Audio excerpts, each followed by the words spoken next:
এই উদ্ধারকৃত মাদকদ্রব্য যুক্তরাজ্য থেকে চকোলেটের M&M যে ব্র্যান্ড আছে সেটার প্যাকেজিং এর অধীনে আনা হয়েছে। এটা খ শ্রেণীর একটি মাদকদ্রব্য, লালচে বর্ণের MDMA ট্যাবলেট, যার বাণিজ্যিক নাম হচ্ছে এক্সট্যাসি অবলিক মলি বা হ্যাপি ড্রাগ হিসেবে এটি পরিচিত, এবং এটি একটি মূলত পার্টি ড্রাগ। আপনারা জেনে অবাক হবেন, সমাজের খুব অ্যাফ্লুয়েন্ট সোসাইটি, সেই সোসাইটির যারা ইয়াং জেনারেশন, আমি সেই ইউনিভার্সিটি বা স্কুলগুলোর নাম বলতে যাচ্ছি না, আপনারা ধরে নেন যে বেসরকারি বিশ্ববিদ্যালয়, কিছু সংখ্যক বেসরকারি বিশ্ববিদ্যালয় এবং ইংলিশ মিডিয়াম স্কুলের ছাত্র তারা, এবং এদের আসামিদের ভেতরে দু একজন আবার ইংল্যান্ড থেকে উচ্চশিক্ষা গ্রহণ করেছেন। অভিভাবকেরা যদি সচেতন না হন তাহলে কিন্তু এটা ছড়াবে। আমরা চেষ্টা করে যাচ্ছি, যেখানে আমরা খবর পাচ্ছি, আমাদের ইন্টেল যেখান থেকে আমাদের আসছে, আমরা সেখানে অভিযান চালিয়ে ধরার চেষ্টা করছি। আমরা এখন পর্যন্ত 317 পিস এই যাবৎকালে সর্বোচ্চ উদ্ধার এই যে MDMA ড্রাগ। ওখানেই আমরা পেয়েছি কুশ, যেটা গাঁজাকে পিউরিফাই করা হয় এবং সেটাকে সিনথেটিক ড্রাগের দিকে নিয়ে যাওয়া হয়।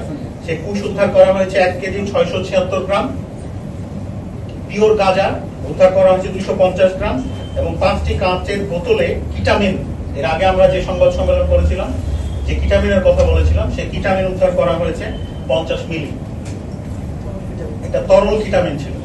আর 6টি মোবাইল ফোন, 1টি ল্যাপটপ এবং নগদ 7,11,000 টাকা জব্দ করা হয়েছে।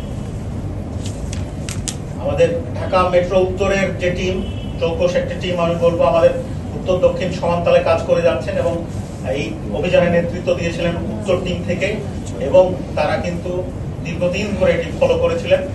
আমাদের কাছে তথ্য ছিল যে এখানে মজুত করা হচ্ছে, কিন্তু রিসিভার তখন না আসা পর্যন্ত আমরা সেটা অপেক্ষা করেছিলাম, এবং গতকালকে, তার আগের রাত থেকে শুরু হয়েছিল সার্ভিল্যান্স, এবং গতকালকে গ্রেফতার করা সম্ভব হয়েছে। রাজধানীর বেশ কয়েকটি জায়গা থেকে এটা উদ্ধার করা হয়েছে, যেমন পল্টন থানাধীন পুরাতন ডাক ভবনের বৈদেশিক ডাক শাখা থেকে যুক্তরাজ্য থেকে আগত এয়ার পার্সেল তল্লাশি করে একটি কাগজের কার্টুনের ভেতর বিভিন্ন বিদেশি ব্র্যান্ডের চকলেটের নিচে লুকানো অবস্থায় একটি বাবল পেপারে মোড়ানো স্বচ্ছ পলি প্যাকেটে রক্ষিত লালচে বর্ণের MDMA ট্যাবলেট প্রথম উদ্ধার করা হয়। এই সূত্র ধরে এবং কাগজপত্র পর্যালোচনা করে তথ্য প্রযুক্তির সহায়তায় আমাদের ঢাকা মেট্রো উত্তর টিম মাদক চক্রের অন্যতম হোতা মোহাম্মদ জুবায়েরের অবস্থান শনাক্ত করে এবং তাকে ঢাকা উদ্যান এলাকা থেকে আটক করা হয়।